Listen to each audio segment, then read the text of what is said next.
안녕하세요. 오늘은 우리가 건강 얘기할 때 종종 놓치기 쉬운 주제죠.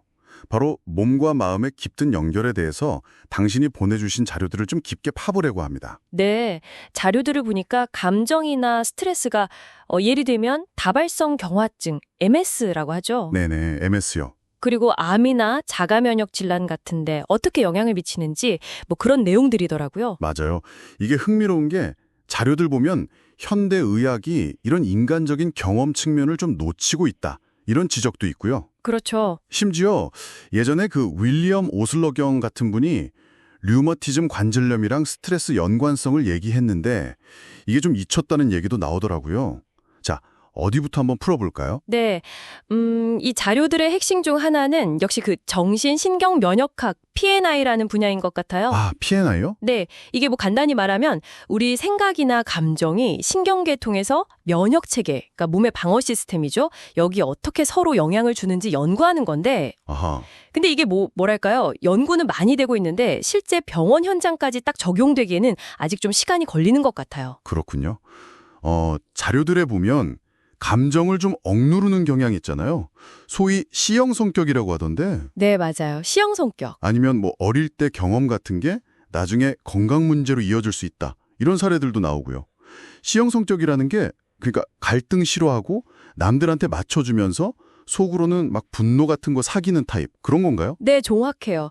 대표적인 예로 그 첼리스트 제클린 디플의 얘기가 나오잖아요. 아, 네네. 겉으로는 되게 밝고 뭐 수능적으로 보였지만 자기 진짜 감정 표현하는 데는 되게 어려움을 겪었고 결국 그 중추신경계 질환인 다발성 경화증 진단을 받았다고 하죠. 아, 정말 안타까운 경우네요. 네, 자료에 따르면 오직 첼로 연주를 할 때만 그때만 진정한 감정을 막 쏟아냈다고 해요. 이게 결국 감정 억압이 엄청난 스트레스가 돼서 몸에 영향을 줄 수 있다는 걸 보여주는 거죠. 예전 연구자들도 만성적인 슬픔이나 분노 이런 거랑 MS 증상 나타나는 거랑 관련이 있을 수 있다고 언급했었고요. 이런 비슷한 패턴이 그 다발성 경화증뿐만 아니라 ALS, 루게릭병이라고 하죠. 근육 조절하는 신경세포 문제 생기는 거요. 네, 맞아요.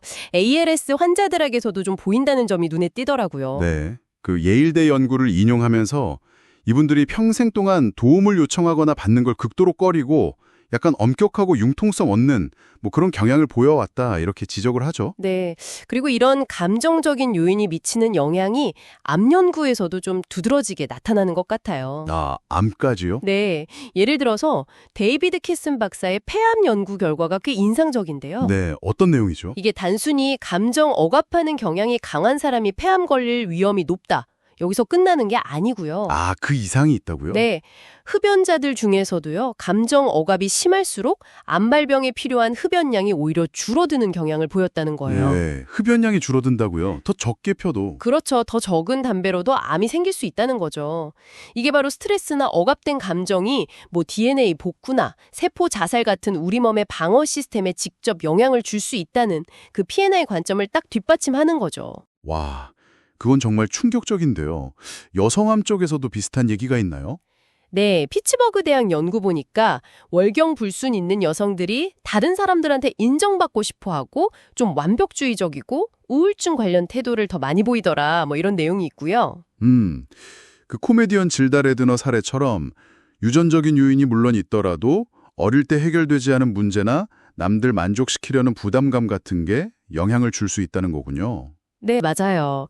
근데 또 흥미로운 지점은 그 전립선암 같은 일부 암에서는 조기 진단, 예를 들면 PSA 검사 같은 거요. 네, PSA 검사요. 그거의 효과나 발견됐을 때 바로 막 공격적으로 치료하는 게 꼭 필요한가에 대해서 논란이 좀 있다는 점이에요. 아, 그 논란이 있죠? 네.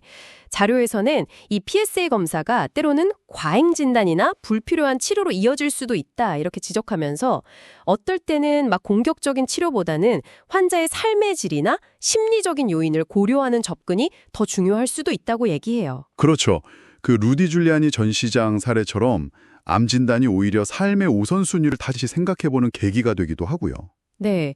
그리고 피부암인 흑색종 연구에서 그 C형 성격 개념이 처음 나왔다는 것도 좀 재미있는 부분이고요. 아, 흑색종 연구에서요? 네. 겉으로는 막 태평해 보이는데 속으로는 감정을 꾹꾹 누르는 그런 성격이요.